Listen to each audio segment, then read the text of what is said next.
Well, hello, thank you for joining me today again on the Church History Trail. You're very welcome to the channel. And what you're looking at here is Dunmoe Castle. And Dunmoe Castle is 2.5 miles northeast of Navan Town in County Meath, overlooking the Boyne River.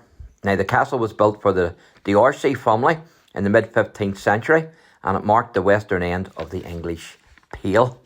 Now, according to a survey of 1654 to 1656, the entire parish was owned by Thomas Darcy. And what you're looking at here is what's known as a country pancake. So if you've never seen a country pancake before, that's a country pancake. But it's definitely not one you'd want to put in your frying pan. So there was a castle, a church, a mill, an orchard, and a fishing weir. And of course the castle is still here, as well as the old church.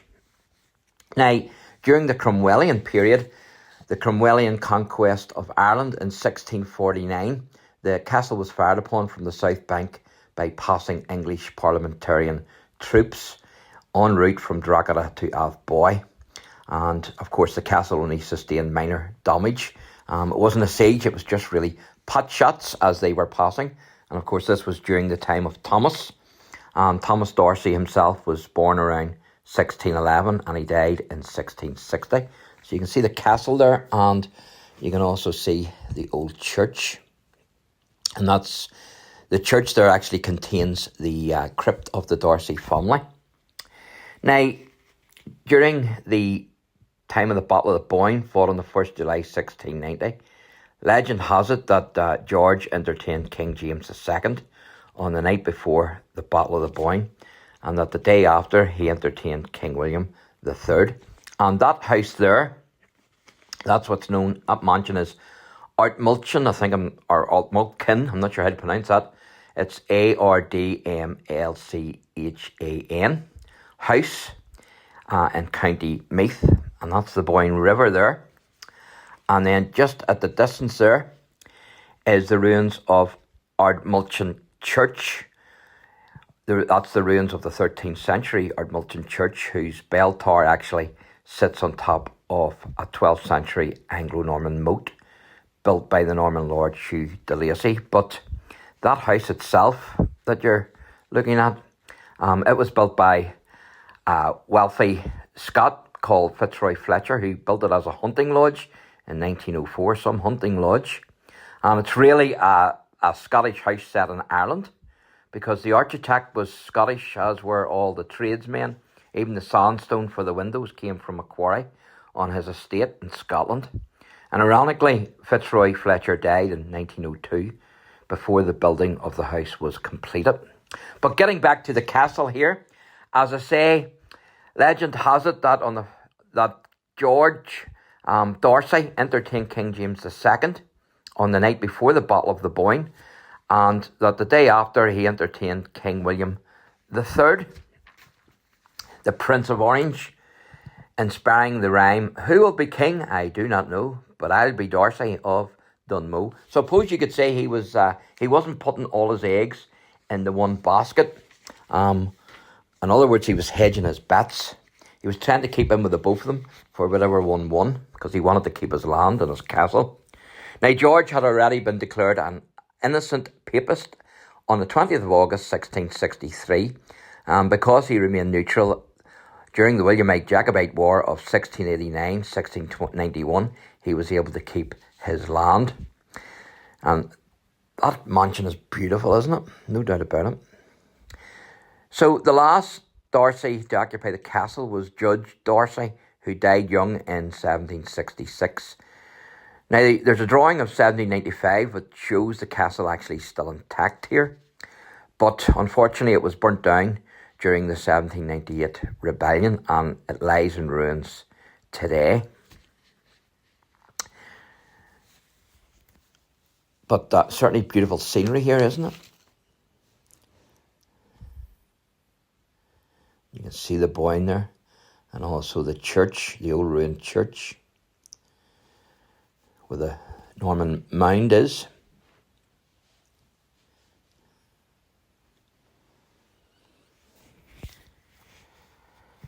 I'd also like to thank my good friend GV, because it was him that told me about this place. And so thank you. I wouldn't have known about it only for you. Certainly is a great spot. And the views from here are absolutely brilliant, as I just shown you.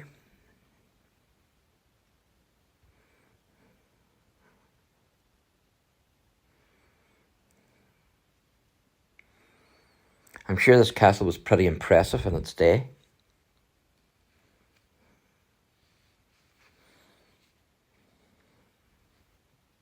So I'm going to take you and show you the nearby chapel that's in ruins, and also the tombs, the crypt of the Darcy family.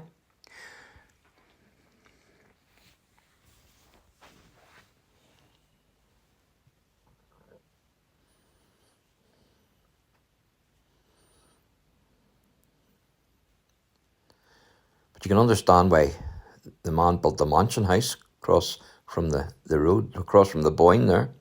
So you can see the cross there, made of stones, and also the old church. So I'm going to have a wee peek in here to the castle, see if we can see anything through this window.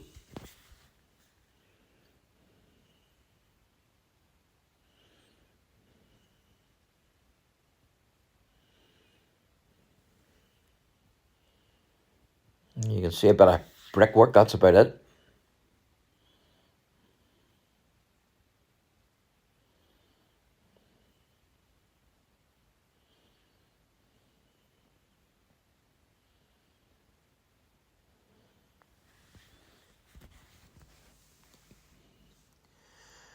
There's the cross made of stones.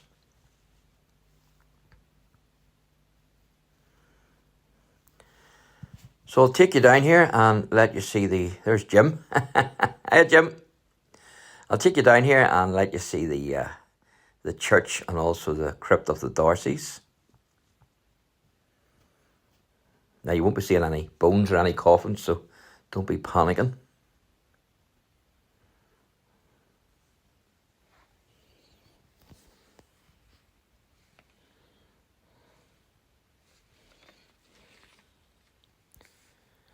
There's also a few graves I'm going to read out to you when we get into the church.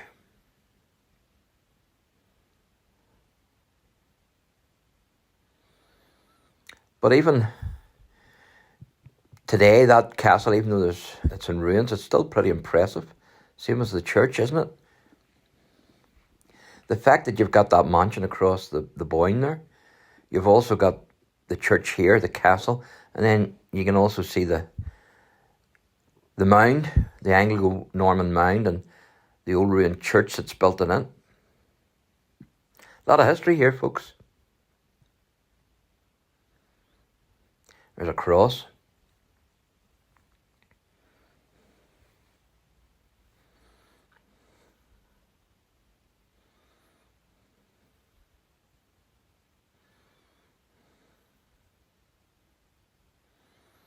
Why don't you get yourself down here?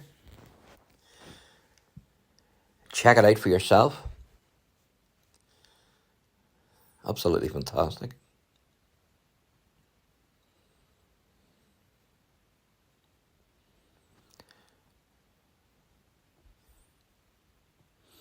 So what you're looking at there is actually the crypt of the Darcys. And just down there is the Boyne. So this is the crypt of the Darcys, and I will take you inside. Have a wee peek through here. Nope.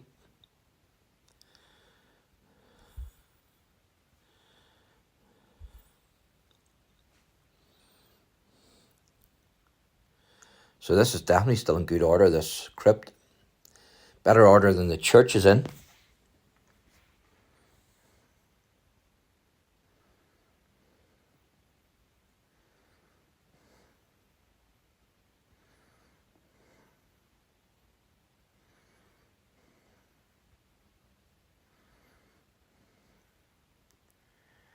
There's an opening there into the church as well.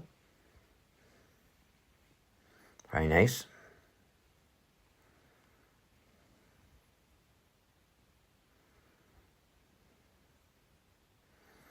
So that's the crypt.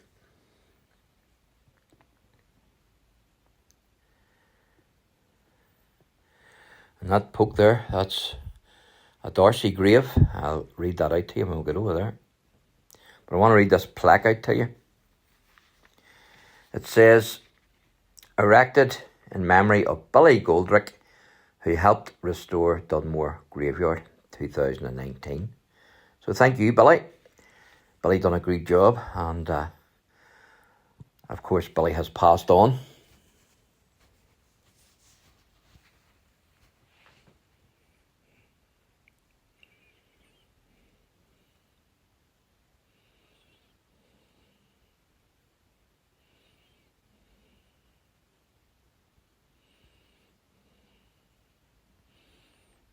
There's that wee cross.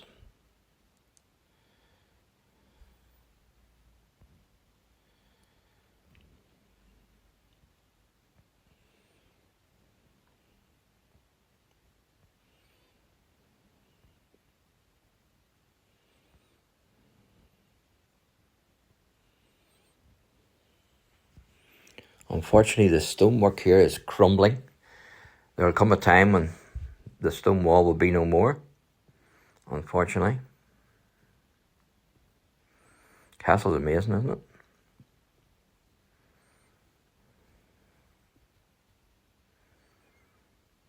So I'll go in here and have a wee look.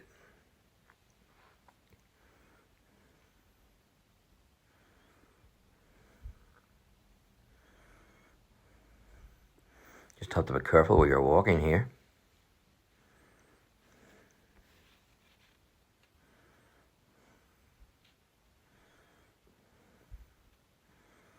We'll be getting through there.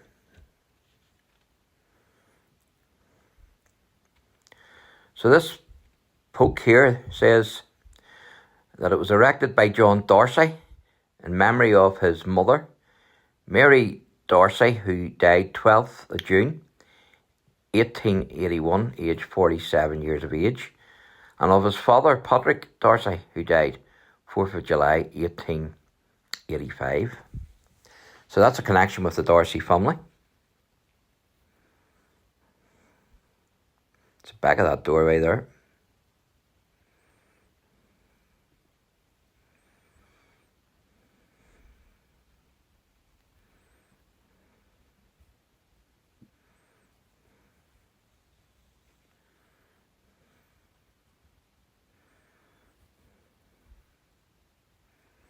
So this grave here is very interesting.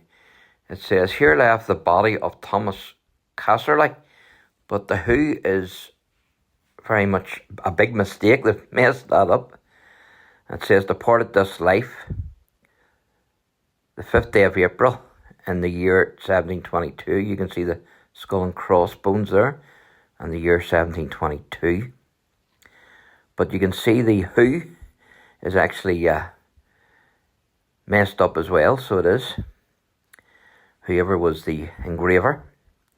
So I'll take you in here and let you have a wee look in here.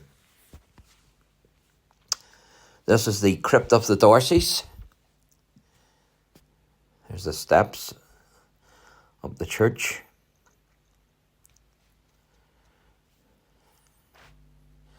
It's a bit like a cellar as well, isn't it? These crypts. So I don't know how many of them's buried in here.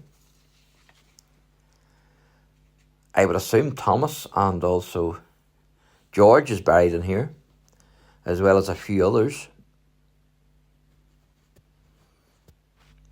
So we're actually on the roof now of the crypt, because they're buried underneath us. There's that window that we look through.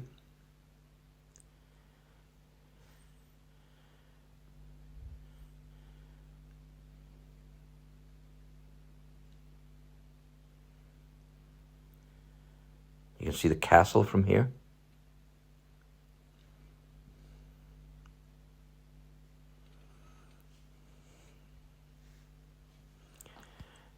Now, unfortunately, I've noticed a lot of rubbish has been thrown down here, or else blew down. I'm not sure which.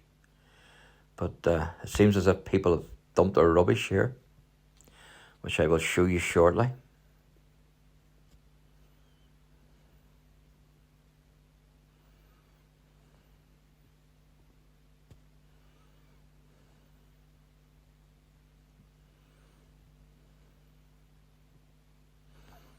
So this is the tomb, this is the crypt then. You can see all the rubbish. But they're buried in there. Of course, as I say, Thomas, he died around 1611. Or he was born, sorry, around 1611, and he died in 1660. See all the rubbish there? That's inside the crypt. Rubbish in there too, unfortunately.